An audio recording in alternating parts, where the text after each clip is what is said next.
1. Pentakosta ketiga adalah pencurahan Roh Kudus yang dahsyat di zaman ini, melebihi yang terjadi di Azusa Street. 2. Pentakosta ketiga akan mengakibatkan penuaian jiwa yang terbesar dan yang terakhir sebelum Tuhan Yesus datang kembali. 3. Pentakosta ketiga akan membangkitkan generasi Yeremia, yaitu anak-anak muda yang dipenuhi Roh Kudus, cinta mati-matian kepada Tuhan Yesus, tidak kompromi terhadap dosa, dan akan bergerak untuk memenangkan jiwa. 4. Pentakosta ketiga lahir di Indonesia dan bergerak ke bangsa-bangsa. Gerakan ini dari timur ke barat dan akan kembali ke Yerusalem. 5. Pentakosta ketiga akan memberikan kuasa untuk menyelesaikan amanat agung, dan setelah itu Tuhan Yesus datang kembali.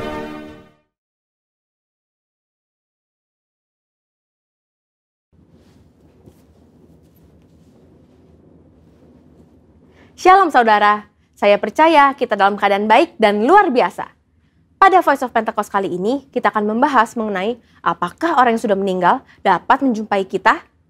Saudara pernah tidak mimpi didatangin orang terdekat yang sudah meninggal, lalu kita bingung, apakah orang yang mendatangi kita ini adalah betul orang terdekat kita atau bukan? Bagaimana kita dapat menjelaskan peristiwa unik namun nyata seperti ini? Mari kita lihat 3 anggapan yang berkembang di masyarakat Kristen secara luas, dan apa kata Alkitab mengenai hal tersebut. Pertama, fenomena yang terjadi sama seperti halnya Tuhan Yesus menjumpai murid-murid sebelum ia terangkat ke sorga. Ada tradisi yang berkembang di masyarakat bahwa orang yang telah meninggal masih dapat menjumpai orang yang masih hidup dalam kurun waktu 40 hari setelah kematiannya. Ditambah lagi dengan mengutip ayat sekenanya di luar konteks dan menyambungkan dengan peristiwa Tuhan Yesus menjumpai murid-muridnya selama 40 hari. Yang memegang kepercayaan ini pastinya tidak sadar bahwa Yesus bukanlah orang mati yang mengunjungi murid-muridnya, melainkan ia telah bangkit dari kematian dan hidup, seperti ada tertulis di Markus 9 ayat 9-10. Jadi, anggapan bahwa orang meninggal dapat menjumpai kita sebagaimana Tuhan Yesus adalah sebuah pemahaman yang keliru dan tidak sesuai dengan kebenaran Alkitab. Kedua, fenomena yang terjadi sama seperti saat Musa dan Elia menjumpai Tuhan Yesus di Bukit Transfigurasi. Sebagian orang mungkin beranggapan bahwa peristiwa ini dapat menjadi sebuah pijakan untuk menyatakan bahwa orang yang telah meninggal, yaitu Musa, menjumpai Tuhan Yesus dan bercakap-cakap dengan Yesus. Dalam konteks ini pun tidak tepat jika dijadikan landasan kepercayaan orang yang sudah meninggal masih dapat menjumpai manusia yang hidup. Sebab pada waktu itu Tuhan Yesus berubah rupa, atau dalam bahasa Yunani disebut sebagai metamorfo. Sehingga baik Tuhan Yesus, Musa maupun Elia bersama-sama berada dalam dimensi yang berbeda dengan manusia pada umumnya.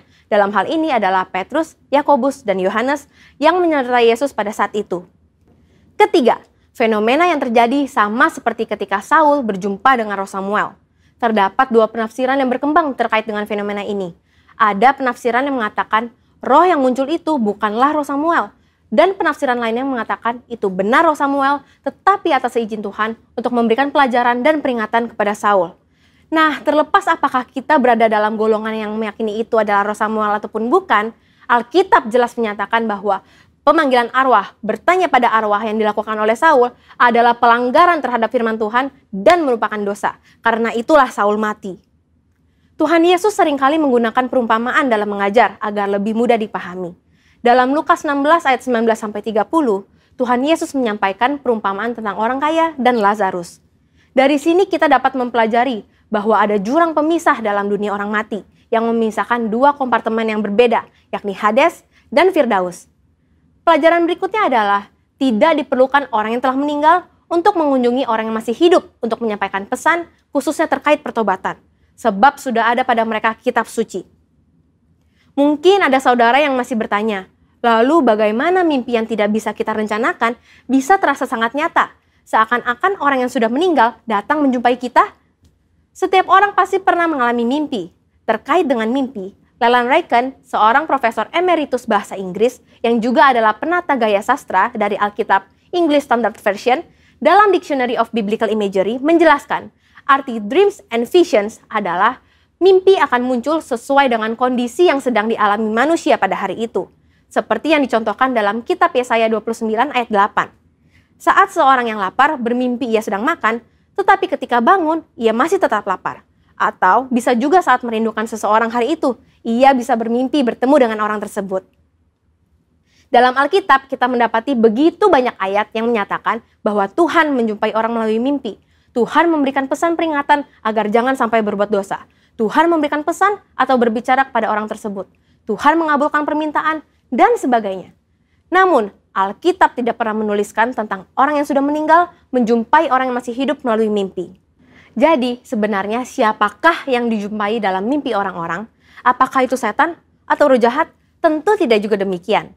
Dalam kedaulatan dan kasih-Nya, Tuhan bisa saja memberikan mimpi kepada kita, di mana dalam mimpi itu kita melihat orang yang telah meninggal dan penglihatan itu begitu sangat nyata untuk memberikan pesan penghiburan dan kekuatan kepada mereka yang masih hidup yang telah ditinggalkan oleh orang yang mereka kasihi. Namun, perlu dicatat bahwa tidak semua mimpi bertemu dengan orang yang telah meninggal adalah hal yang baik dan datang dari Tuhan. Sama halnya juga, bukan semuanya yang buruk dan datang dari iblis. Seperti dalam 1 Tesalonika 5 ayat 21, ujilah segala sesuatu dan peganglah yang baik. Maka dari itu, kita sebagai orang percaya tetap harus memiliki kepekaan dan ketajaman rohani dalam mengujinya. Saudara, untuk penjelasan lebih lengkap dari tim teologi kami, silakan cek link yang ada di atas atau scan QR Code yang tersedia. Salam integritas, Tuhan Yesus memberkati.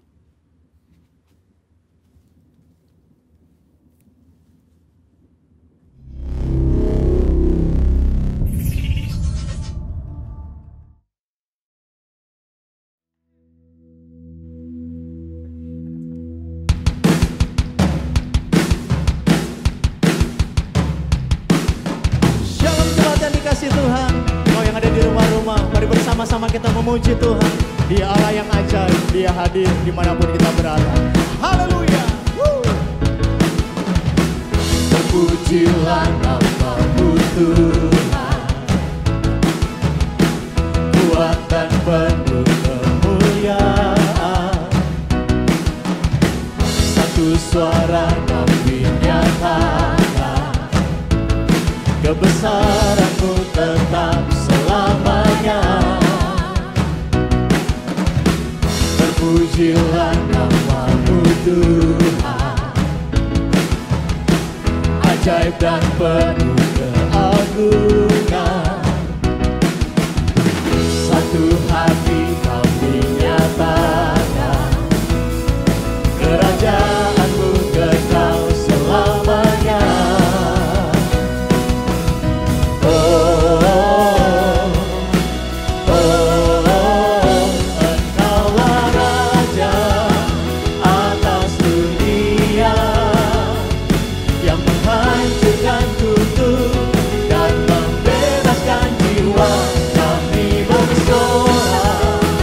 Bertepuk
Engkau luar biasa Tuhan.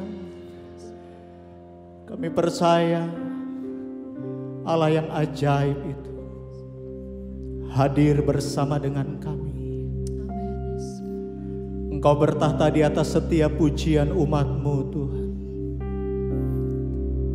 Kami bawa sembah kami, pujian kami bagi Raja yang ajaib, Yesus namanya. Haleluya Tuhan. Terima kasih Tuhan. Ajaiblah Tuhan, Kau sungguh heran.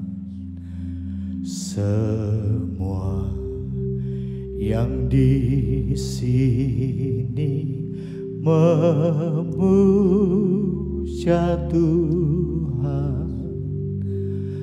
Engkaulah Allah yang patut disembah. Yesus Tuhanku yang heran.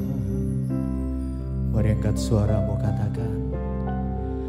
Ajaiblah Tuhan, Kau sungguh heran.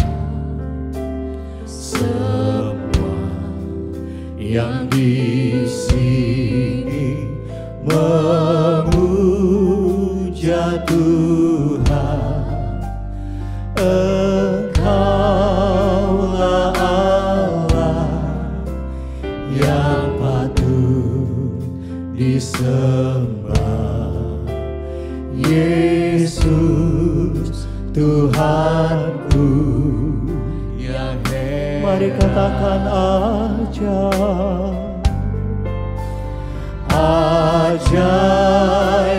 Tuhan. Ini pengakuan kami. Kau Allah yang ajaib, Kau Allah yang heran. Kami memuja-Mu Tuhan. Kau Allah, Engkaulah Allah yang patut disembah. Yesus Tuhanku yang heran. Mari biarkan musik menyembah Tuhan. Mari Bapak Ibu Saudara, Kau yang ada di rumah-rumah, dimanapun Engkau berada hari ini, mari mulai katakan di hadirat Tuhan. Engkau Allah yang ajaib Tuhan. Engkau Allah yang besar dalam hidup kami. Kami terheran-heran, kami terkagum-kagum akan perbuatan-Mu. Engkau Allah yang tidak pernah meninggalkan perbuatan tangan. Immanuel, Engkau Allah yang selalu beserta dengan kami. Mari Bapak Ibu Saudara, angkat sembah-Mu bagi Allah yang ajaib. Haleluya Yesus. Ajaib Kau Tuhan, Kau Allah yang sungguh heran bagiku.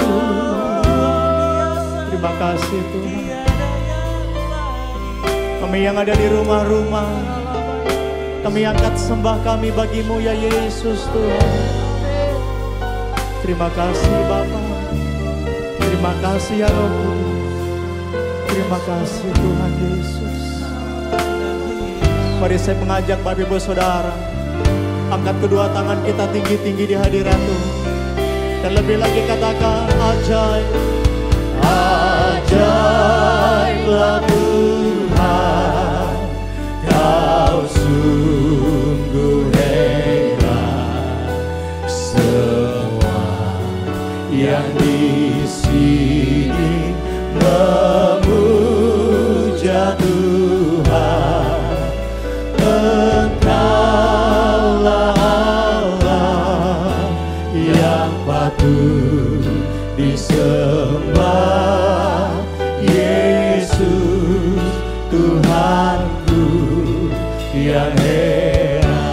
Katakan Yesus Tuhanku yang heran. Yesus Tuhanku yang heran. Mari taruh tangan kanan di dada, katakan Yesus Tuhanku yang heran. Kami sungguh percaya Tuhan kami Yesus yang ajaib dan yang heran itu hadir di sini. Dan kami tidak hanya mau merasakan kehadiran-Mu, tapi kami mau mengalami kehadiran-Mu Tuhan. Terima kasih. Oh, terima kasih. You are here, moving in our midst. I worship you. I worship you. You are here, working in this place. I worship you. I worship you. You are here. You are here, moving in our midst. I worship you. I worship you. You are here, working in this place. I worship you. I worship you. You are here, Moving in our midst. I worship you. I worship you. You are here, working in this place. I worship you. I worship. I worship you. Waymaker, miracle worker, promise keeper, light in the darkness. My God, that is who you are. Waymaker, miracle worker, promise keeper, light in the darkness. My God, that is who you are. You Are here, That's it. touching every And heart. I worship you. I worship you. You are here. You are here, healing every heart. Worship you. I worship you. I worship you. You are here. You are here, That's it. touching every heart. I worship you. I worship you. You are here, healing every heart. I worship you. I worship you. Come on, everybody sing. Waymaker. Waymaker, miracle worker, promise keeper, light in the darkness.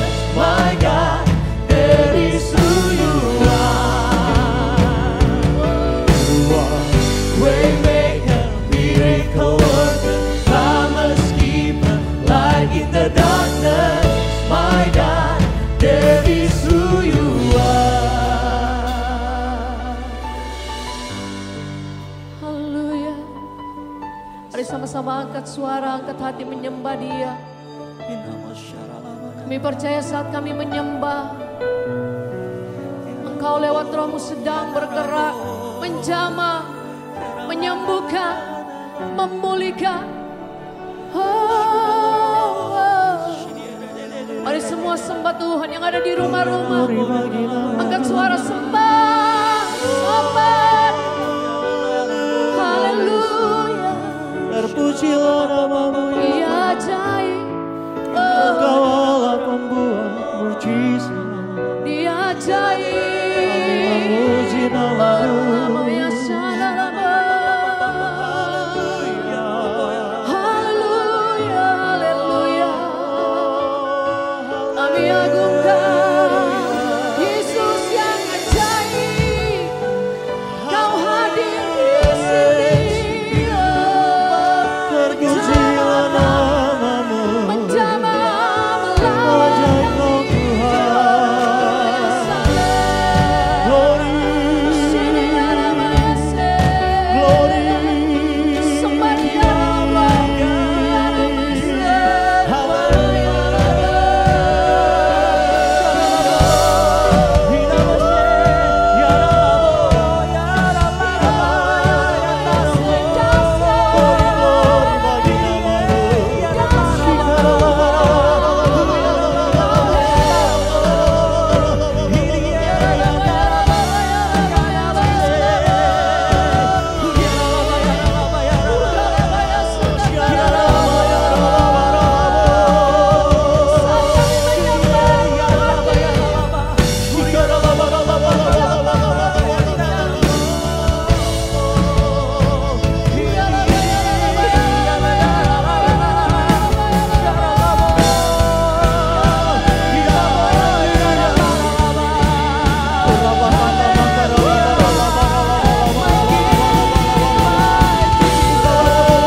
Haleluya, puji nama Tuhan. Shalom seluruh jemaat Tuhan, keluarga besar GBI PT Serayon 1D yang sangat saya kasihi. Selamat hari Minggu, Tuhan Yesus memberkati kita semua. Saya percaya hari ini ada berkat rohani yang luar biasa yang Tuhan akan nyatakan atas setiap kita semua, saudara. Katakan amin.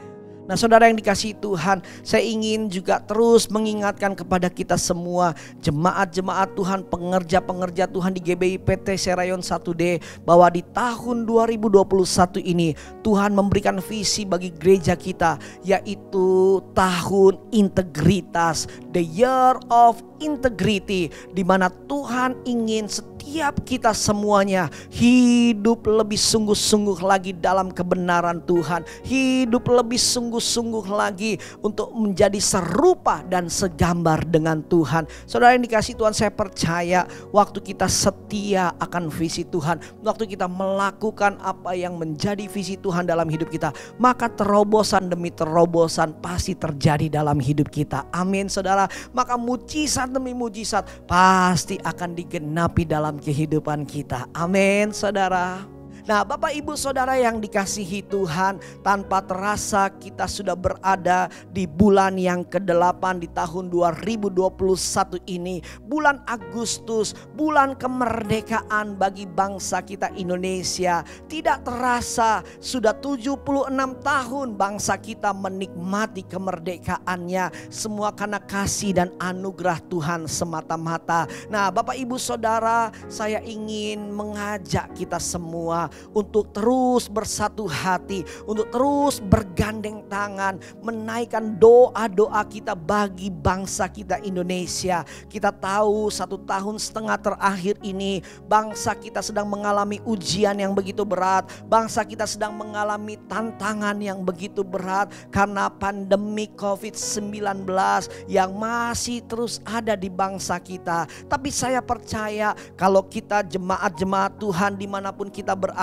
terus bergandengan tangan, bersatu hati, berdoa, berseru di hadapan Tuhan, merendahkan diri, berbalik dari jalan-jalan kita yang jahat, maka saya percaya Tuhan di surga akan mendengar seruan doa kita, dan Tuhan pasti tolong bangsa kita. Tuhan pasti turun tangan memulihkan Indonesia. Setuju? Katakan amin saudara. Nah, berapa banyak saudara yang mau terus berdoa buat Indonesia? Angkat tangan saudara, angkat tangan. Haleluya, puji nama Tuhan. Saudara, dengar baik-baik, di ulang tahun kemerdekaan bangsa kita, tidak ada hadiah yang lebih berharga selain doa bagi Indonesia. Amin saudara. Karena doalah yang akan membuka pintu yang tertutup. Doalah yang akan membuat kuasa Tuhan bekerja atas Indonesia. Amin. Nah saudara yang dikasihi Tuhan, mari sama-sama kita siapkan hati kita untuk kita sama-sama menerima kebenaran firman Tuhan dalam ibadah raya online hari ini.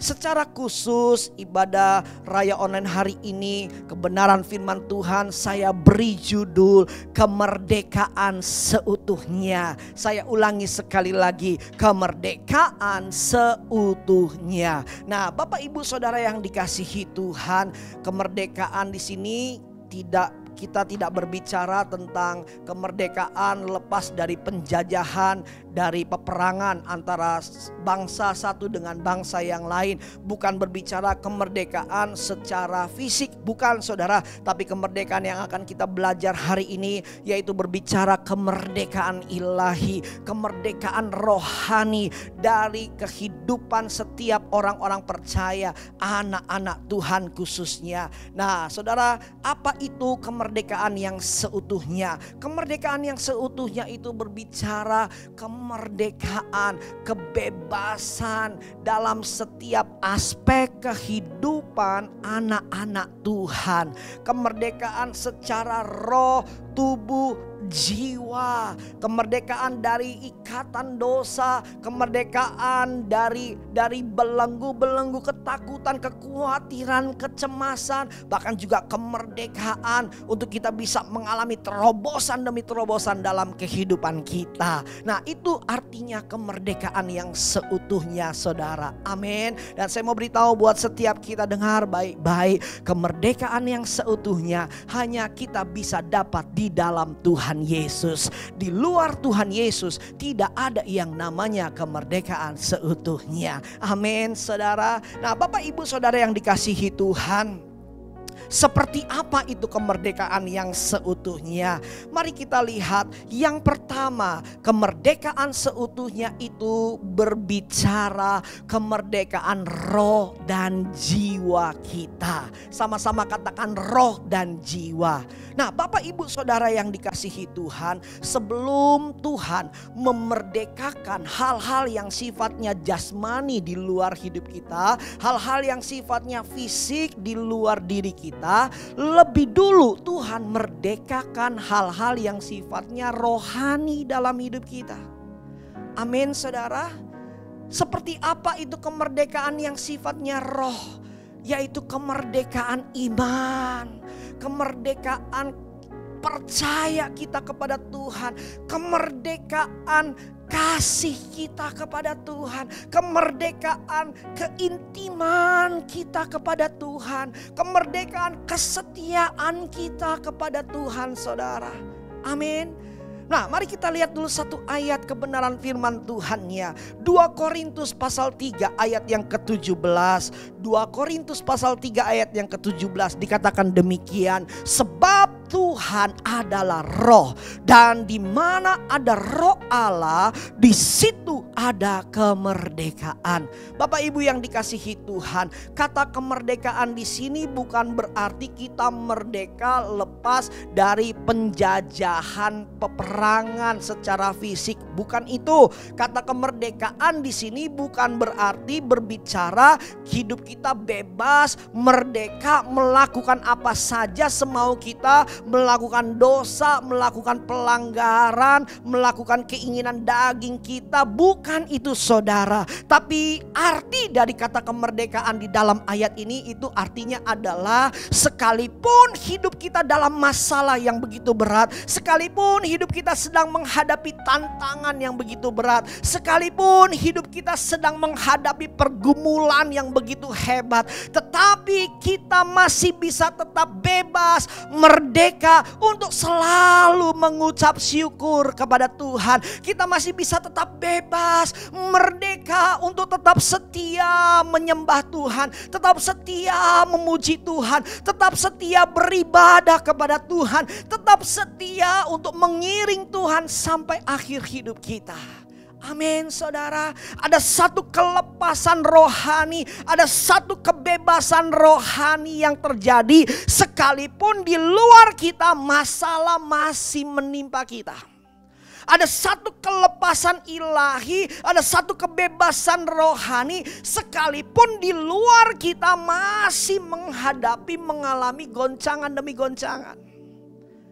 Dan ini bisa terjadi karena Roh Kudus menguasai hidup kita.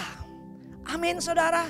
Saudara yang dikasihi Tuhan, berapa banyak orang-orang khususnya 1,5 tahun ini mereka semua putus asa. Mereka semua mengalami kehilangan pengharapan. Mereka sudah mulai mengalami kehilangan iman, percaya kepada Tuhan. Bahkan mereka sudah menjadi dingin kepada Tuhan. Dan pelan-pelan mereka mulai menarik diri dari Tuhan. Dan pada akhirnya mereka menjadi orang-orang yang kalah dengan situasi dan keadaan.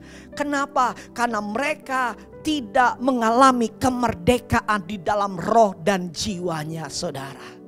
Nah saudara yang dikasihi Tuhan, dengar baik-baik.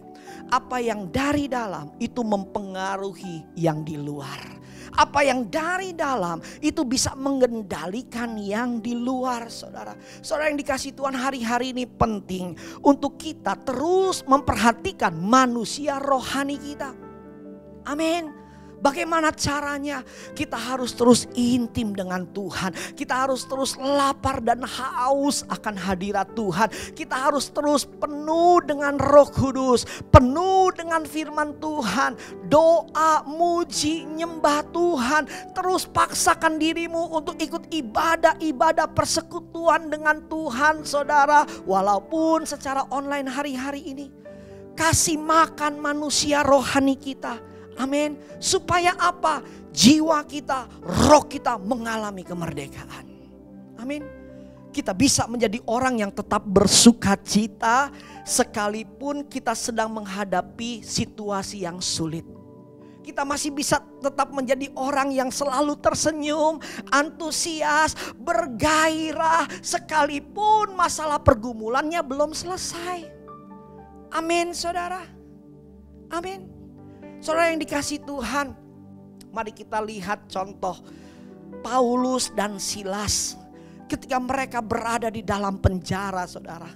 Apa yang terjadi? Mereka masih tetap bisa bersukacita saudara. Alkitab mencatat di dalam penjara Paulus dan Silas memuji-muji Tuhan dengan suara yang nyaring, dengan suara yang keras, saudara. Ada satu sukacita, ada satu semangat yang tidak pernah terpadamkan ketika mereka sedang menghadapi situasi yang sulit. Dan itu bisa terjadi kalau mereka penuh dengan Roh Kudus. Amin, saudara. Saudara yang dikasihi Tuhan, Kisah Rasul 1 ayat yang ke-8. Tetapi kamu akan menerima kuasa kalau Roh Kudus turun ke atas kamu. Dan kamu akan menjadi saksiku di Yerusalem, Yudea, Samaria, bahkan sampai ke ujung bumi. Kata kuasa bahasa aslinya di sini adalah dunamos. Dan dunamos itu punya akar kata dinamit. Saudara tahu kata dinamit itu artinya apa? Dinamit adalah sebuah benda yang sanggup meledakkan sebuah bangunan yang besar. Artinya gini saudara, kalau saudara penuh Roh Kudus, ada satu ledakan gairah, ledakan semangat yang terus menyala-nyala, yang tidak tergoncangkan dengan situasi dan keadaan apapun. Amin saudara, amin. Satu kali di salah satu kota di daerah Jawa Tengah, saudara, ada seorang pengusaha besar, saudara. Dia punya pabrik, saudara, dan pabriknya satu kali kebakaran, saudara. Tengah malam dia dibangunkan dan dikabari bahwa pabriknya itu kebakaran, saudara. Saudara, apa yang terjadi waktu dia dibangunkan dan dia tahu kabar bahwa pabriknya kebakaran, saudara. Dia datang ke lokasi pabriknya kebakaran, dan waktu dia sampai di lokasi kebakaran, saudara, apa yang terjadi? Dia tertawa, saudara. Tertawa, dan orang-orang lain berpikir, wah ini orang udah gak normal kali ya. Lihat pabriknya kebakaran malah ketawa dan tenang-tenang aja. Saudara yang dikasihi Tuhan, ternyata orang ini, bapak ini adalah bapak yang sungguh mengasihi Tuhan dalam hidupnya. Orang yang sungguh intim dengan Tuhan, saudara. Bahkan dia katakan kepada karyawan-karyawannya yang melihat kebakaran malam itu, saudara. Dia katakan, jangan takut, jangan khawatir, jangan sedih, jangan sedih. Kita masih punya Tuhan yang bisa membalikan apa yang hilang untuk kembali kepada kita. Saudara, bapak ini seorang yang cinta Tuhan.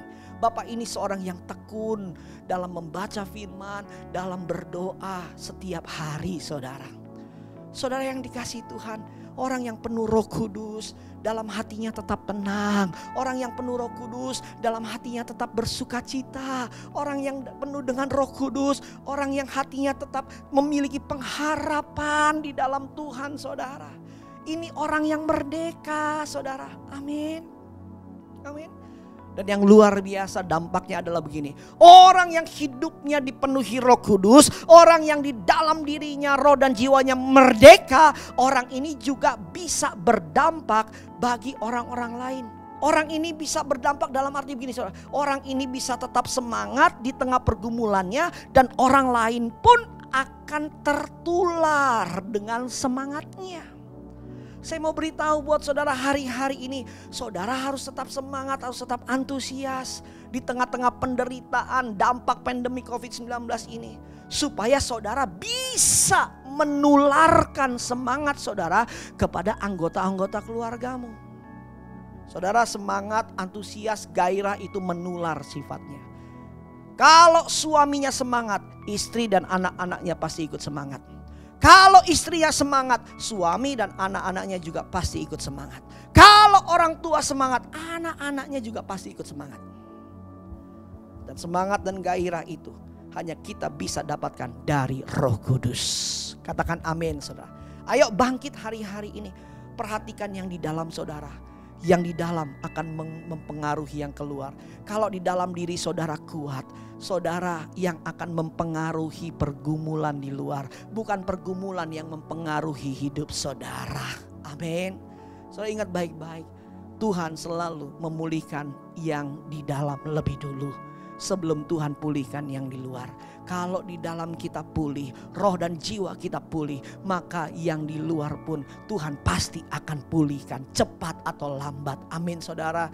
Kisah Ayub membuktikan saudara. Saudara Ayub mengalami kehilangan demi kehilangan. Bahkan yang lebih parah, dia bukan hanya kehilangan harta benda, tapi dia juga kehilangan orang-orang yang sangat dikasihinya. 10 anaknya mati saudara, hilang lenyap.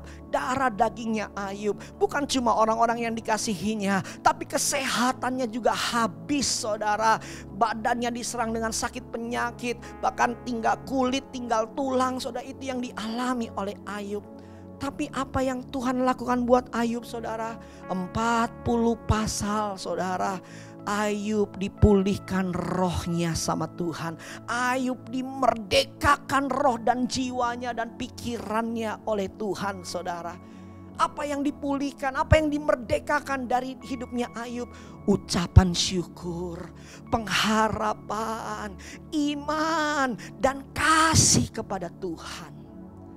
Dan yang luar biasa saudara, waktu Ayub mengalami kemerdekaan di dalam roh dan jiwanya, cara pandangnya berubah saudara. Di akhir-akhir kisah hidupnya sebelum dia dipulihkan, dia bisa bangkit dan dia bisa bergairah untuk melayani orang lain. Dia mendoakan sahabat-sahabatnya saudara. Dan setelah dia mengalami kemerdekaan dalam roh dan jiwanya, dia melayani sahabat-sahabatnya. Maka pemulihan terjadi kepada Ayub. Berapa kali lipat Tuhan gantikan dalam hidup Ayub? 2 kali lipat. Saudara yang dikasihi Tuhan, saya terlalu yakin dan percaya di masa-masa pandemik ini kita memang mengalami kesusahan yang sama. Kita memang mengalami penderitaan yang sama. Tapi saya mau beritahu buat saudara, saudara akan mengalami kemerdekaan roh lebih dulu, kemerdekaan jiwa lebih dulu. Amin. Kemerdekaan roh yang akan membuka kemerdekaan jasmani.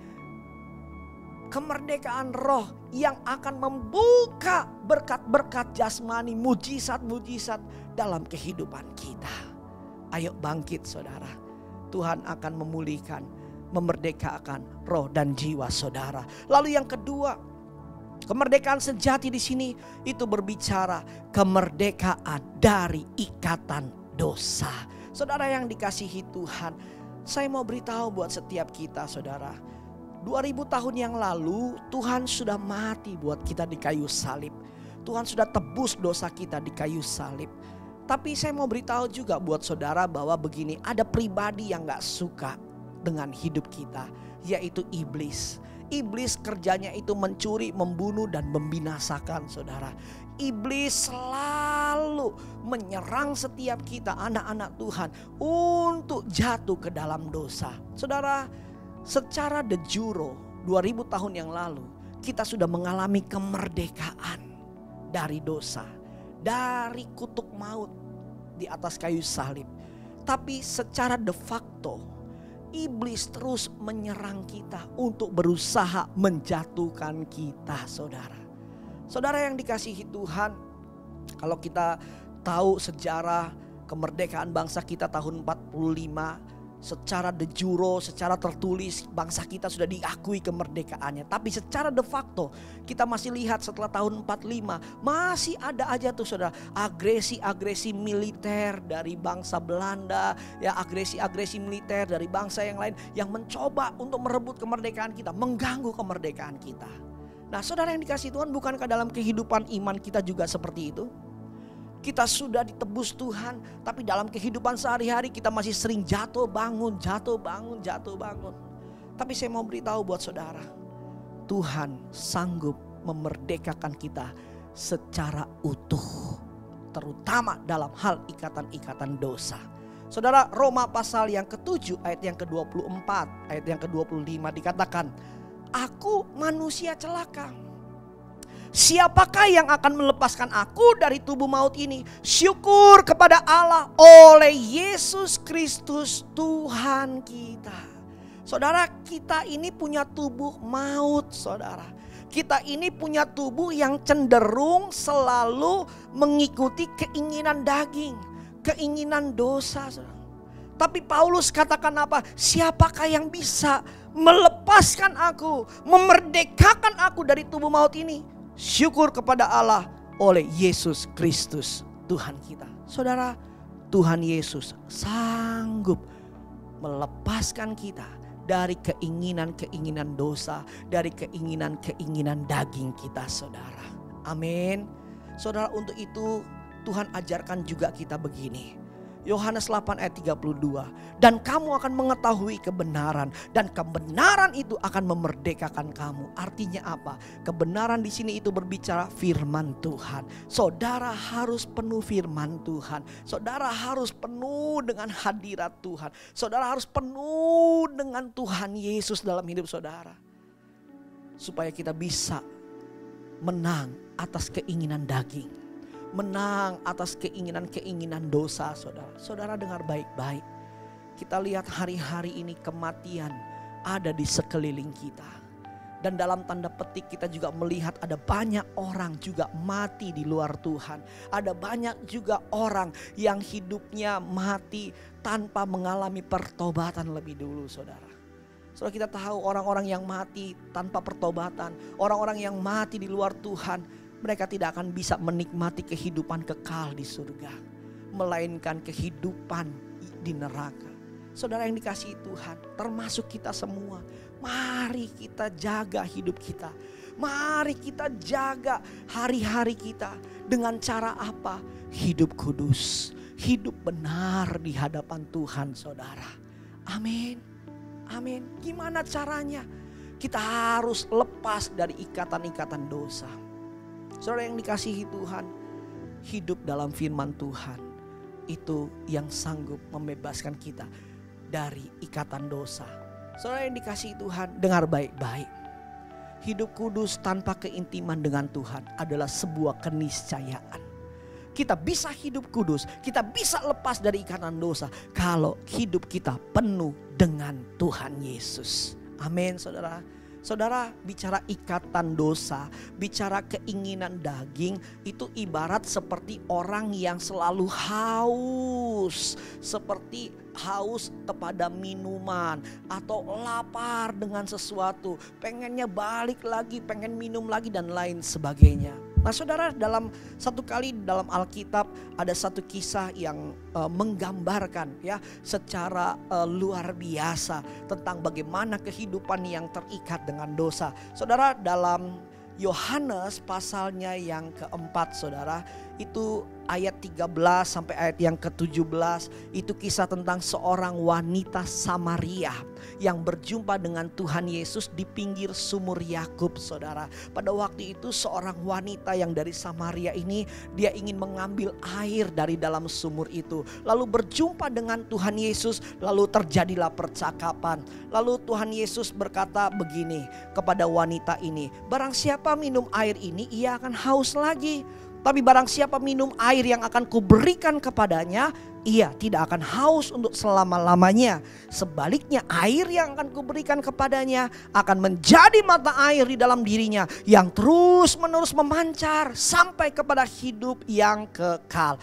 Lalu perempuan ini menjawab Yesus, Tuhan, berikanlah aku air itu supaya aku tidak haus lagi dan tidak usah datang lagi ke sini untuk menimba air. Kata Yesus kepadanya, pergilah, panggillah suamimu dan datang ke sini. Kata perempuan itu, aku tidak mempunyai suami. Kata Yesus kepadanya, tepat katamu bahwa engkau tidak mempunyai suami, sebab engkau sudah mempunyai 5 suami dan yang ada sekarang padamu bukanlah suamimu. Dalam hal ini engkau berkata benar. Saudara yang dikasihi Tuhan, ternyata perempuan Samaria ini hidupnya dipenuhi dengan ikatan dosa. Ikatan di mana dia memiliki 6 suami, saudara. Dan suaminya bukan suami yang sah, melainkan dalam tanda petik maaf, suami kumpul kebo, saudara. Ada satu ikatan perjinahan dalam kehidupannya. Saudara yang dikasihi Tuhan, Yesus hari itu menawarkan, kamu punya 6 suami yang tidak sah. Kenapa? Karena kamu tidak memiliki air kehidupan yang daripadaku. Artinya apa? Karena wanita ini tidak memiliki Yesus, tidak memiliki kasih Yesus. Sehingga dia selalu jatuh lagi dan jatuh lagi dan jatuh lagi dan jatuh lagi di dalam dosa. Saudara yang dikasihi Tuhan, bicara air yang dari sumur itu bicara kehausan akan dosa, kehausan akan dunia. Tapi bicara air yang dari Yesus adalah air kasih, air kehidupan, air di mana yang bisa memuaskan kita. Saudara dengar baik-baik, dosa hanya memuaskan kita sesaat. Dosa hanya memberikan kenikmatan kepada kita sesaat. Tetapi kebenaran, air kasih Tuhan akan memuaskan kita untuk selama-lamanya. Setuju, katakan amin. Saudara yang dikasihi Tuhan, kalau hari-hari ini engkau terikat dengan dosa, dengan kebiasaan-kebiasaan buruk, saudara harus kejar Tuhan lebih lagi. Saudara harus libatkan Tuhan dalam hidupmu. Penuh Roh Kudus, penuh firman Tuhan. Katakan amin, saudara. Lalu yang ketiga, yang terakhir, kemerdekaan yang seutuhnya. Kalau tadi yang pertama berbicara kemerdekaan roh dan jiwa. Lalu yang kedua kemerdekaan dari ikatan dosa. Dan yang ketiga yang terakhir, kemerdekaan yang seutuhnya itu berbicara kemerdekaan dari kepentingan diri sendiri. Saudara yang dikasihi Tuhan, Alkitab katakan apa? Paulus berkata, hidupku bukannya aku lagi, melainkan Kristus yang hidup di dalamku. Bahkan dalam Filipi 1 ayat yang ke-21 dikatakan apa? Karena bagiku hidup adalah Kristus, dan kalau aku mati adalah keuntungan bagiku. Saudara yang dikasihi Tuhan, dengar baik-baik. Hidup kita sudah ditebus Tuhan seutuhnya di atas kayu salib, saudara. Artinya gini, hidup kita harus kita gunakan untuk kepentingan Tuhan. Hidup kita harus kita gunakan untuk kehendaknya Tuhan, saudara. Bukan lagi kepentingan-kepentingan diri sendiri. Tapi maaf, dalam tanda petik, berapa banyak orang Kristen, berapa banyak orang percaya yang hidupnya masih egois. Hidupnya masih mementingkan cari kekayaan, cari keuntungan, cari ketenaran, cari popularitas pribadi. Saudara, bukan itu yang Tuhan kehendaki.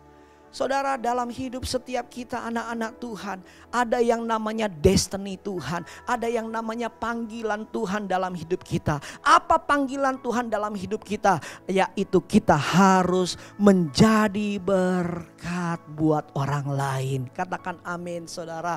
Bahkan Tuhan berikan panggilan yang paling penting dalam hidup orang percaya, yaitu apa? Menyelesaikan amanat agung Tuhan. Berbicara apa? Kita harus bawa jiwa kepada Tuhan Yesus. Amin. Beritakan Injil. Beritakan Injil di sini bukan berbicara kita harus jadi pendeta, kita harus jadi hamba Tuhan secara khusus, lalu kita khotbah, melayani di mimbar. Bukan itu, saudara. Tapi berbicara kita melayani Tuhan, itu berbicara hidup kita. Dimanapun kita berada, apapun profesi kita, kita bisa jadi berkat buat orang lain. Hal yang paling sederhana yang kita bisa semua lakukan adalah berdoa. Sama-sama katakan berdoa. Saudara, Tuhan gak panggil saudara semua jadi pendeta. Tuhan gak panggil saudara semua jadi pemuji atau WL singer, tidak. Tapi saya percaya kita semua bisa berdoa. Doa buat jiwa-jiwa, saudara. Doa untuk orang-orang yang kesusahan. Doa buat orang-orang yang keterikatan dalam dosa. Doakan mereka, doakan mereka. Ingat, doa yang membuka pintu yang tertutup. Doa yang membuka jalan yang tertutup, saudara. Amin. Amin, saudara. Saudara, doakan anggota keluargamu lebih dulu. Jangan khotbahkan, doakan dulu. Nanti Roh Kudus yang akan terobos hatinya. Kalau Roh Kudus sudah jamah, insafkan hatinya, wah dia akan terima apa saja, nasihat apa saja, arahan apa saja, saudara. Saudara, saya layani satu orang anak laki-laki, saudara. Seorang anak dari salah satu jemaat Tuhan yang ada. Anak ini hidupnya terikat dengan yang namanya narkoba, sabu-sabu saudara. Saudara, kurang lebih 2 tahun saudara saya layani dia. Awalnya itu saya kasih nasihat, kasih arahan-arahan, bahkan kasih petunjuk-petunjuk saudara. Itu rasanya masuk kanan keluar kiri saudara. Tapi satu kali saya dapat satu hal, wah saya harus doakan lebih banyak. Tiap malam saya doakan saudara. Namanya saya sebut namanya dalam doa saya. Saya minta Tuhan bebaskan anak ini, pulihkan anak ini. Saudara, apa yang terjadi 1,5 tahun kemudian saudara. Tiba-tiba anak ini datang sendiri kepada saya. Telepon saya saudara, nangis-nangis. Dan dia bilang minta ampun, dia mau bertobat. Dia mau lepas dari kecanduannya narkoba sabu-sabu saudara. Saudara, saya langsung bilang, Tuhan terima kasih, Engkau baik Tuhan, Engkau baik Tuhan. Engkau luar biasa Tuhan. Dan yang luar biasa, anak ini mau dilayani Tuhan dan kembali kepada Tuhan. Saudara, ayo hari-hari ini saudara pakai hidupmu hanya untuk kepentingan Tuhan. Pakai hidupmu, bayar harga untuk melayani jiwa-jiwa, mendoakan jiwa-jiwa, menginjil, ajak mereka ibadah, sharing iklan-iklan atau promosi-promosi ibadah-ibadah online yang ada di gereja saudara. Ajak mereka untuk ibadah saudara. Kirim renungan firman lewat WhatsApp dan lain sebagainya. Dan inilah orang-orang yang dikatakan merdeka dari kepentingan diri sendiri. Amin. Berapa banyak yang mau kasih hidupnya untuk Tuhan. Oh puji nama Tuhan. Saudara, memberi hidup kepada Tuhan tidak bisa dibatasi dengan usia. Mulai dari anak-anak kecil, anak remaja, anak muda, orang dewasa sampai orang tua bisa dipakai Tuhan. Amin saudara. Ada lagunya, hidup ini adalah kesempatan. Amin. Kesempatan untuk apa? Untuk melayani Tuhan. Kenapa? Karena nanti waktu kita ketemu Tuhan di surga, Tuhan tidak tanya berapa harta kekayaanmu di dunia. Tuhan tidak tanya bagaimana pekerjaanmu di dunia, usahamu, bisnismu, karirmu. Tuhan gak tanya gitu saudara. Yang Tuhan tanya di surga cuma satu, sudah berapa banyak jiwa yang engkau bawa datang kepadaku. Amin saudara. Saudara yang dikasihi Tuhan, hari ini saya mau beritahu buat saudara, Tuhan mau memerdekakan hidup saudara. Kemerdekaan yang seutuhnya itu berbicara roh dan jiwa kita dibebaskan. Bebas dari ketakutan, dari kekhawatiran, dari keputusasaan, dari kecemasan.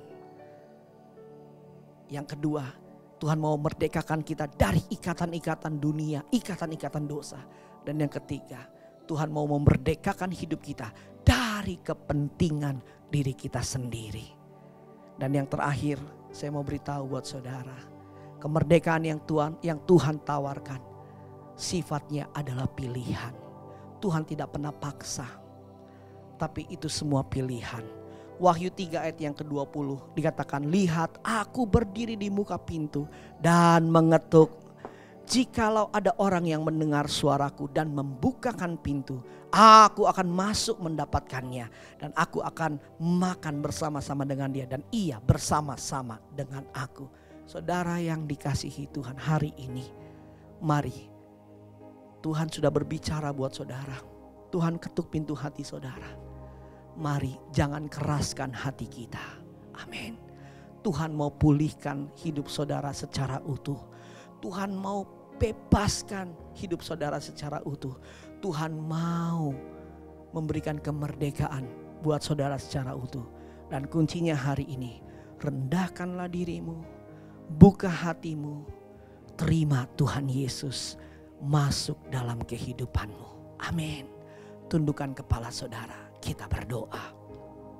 Ora laba shandala mata kandalaba shandala baralaba kurigi diara labura laba shandala batakara labara labara. Hambamu berdoa ya Tuhan, biar saat ini kuasa Roh Kudus-Mu turun menjamah anak-anak-Mu ya Tuhan. Jemaat-jemaat-Mu di rumah mereka masing-masing, di tempat-tempat di mana mereka berada. Roh Kudus menjamah anak-anak-Mu. Kasih Tuhan mengalir atas anak-anak-Mu ya Tuhan.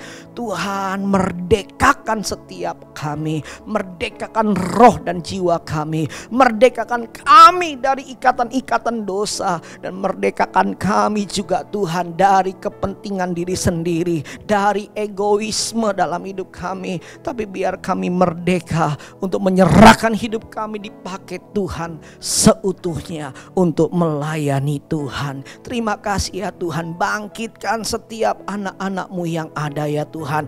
Bangkitkan mulai dari anak-anak kecil, anak-anak muda, orang-orang tua, dibangkitkan Tuhan dalam nama Tuhan Yesus. Bangkitkan setiap kami jemaat, pengerja-pengerja Tuhan yang ada.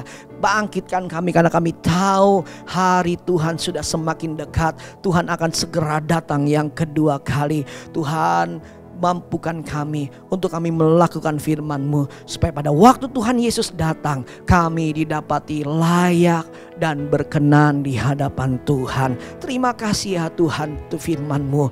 Dalam nama Tuhan Yesus kami berdoa dan mengucap syukur. Haleluya. Sama-sama kita katakan amin. Tuhan Yesus memberkati.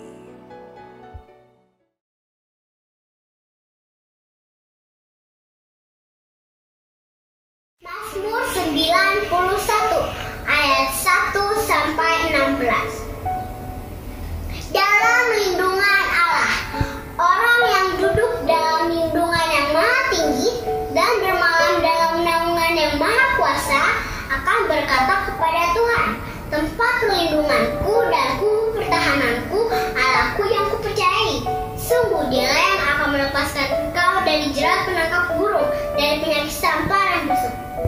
Dengan kepaknya Ia akan melindungi engkau, di bawah sayapnya engkau akan berlindung. Kesetiaannya ialah perisai dan pagar tembok.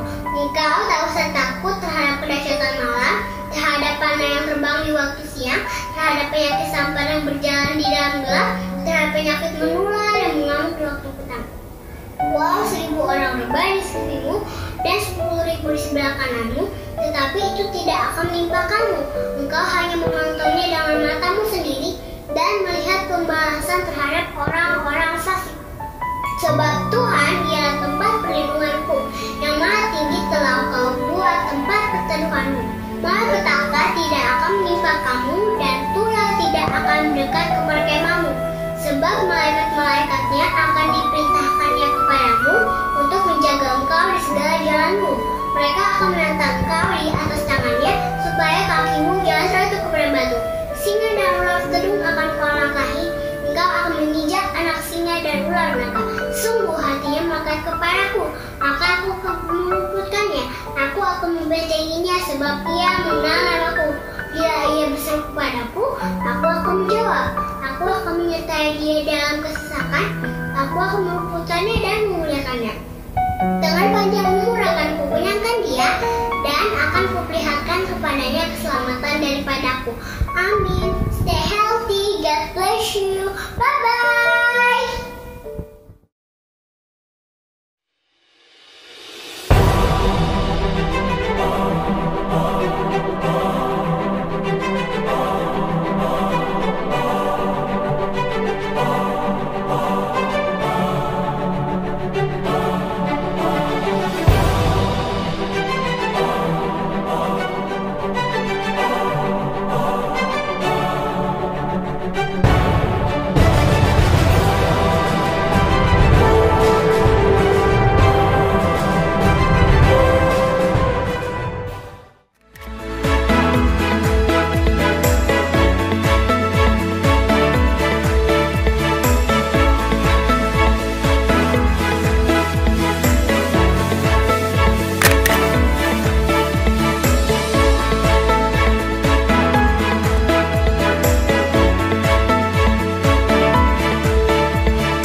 Mari Bapak Ibu Saudara yang dikasihi Tuhan, kita angkat kedua tangan kita di hadapan Tuhan dan terimalah berkat Tuhan. Kasih karunia, sukacita, damai sejahtera yang berlimpah-limpah yang berasal dari Bapa di surga melalui putranya yang tunggal Tuhan Yesus Kristus serta persekutuan yang manis dengan Roh Kudus turun atas kita semua, memberikan kemenangan, keberhasilan, kekuatan, kesehatan yang sempurna mulai hari ini sampai Tuhan Yesus datang kedua kali menjemput kita semua di awan-awan yang permai, bahkan sampai selama-lamanya. Yang percaya diberkati Tuhan sama-sama katakan amin. Tuhan Yesus memberkati. Aku rumah doamu bagi keselamatan bangsaku, bagi keselamatan bangsaku.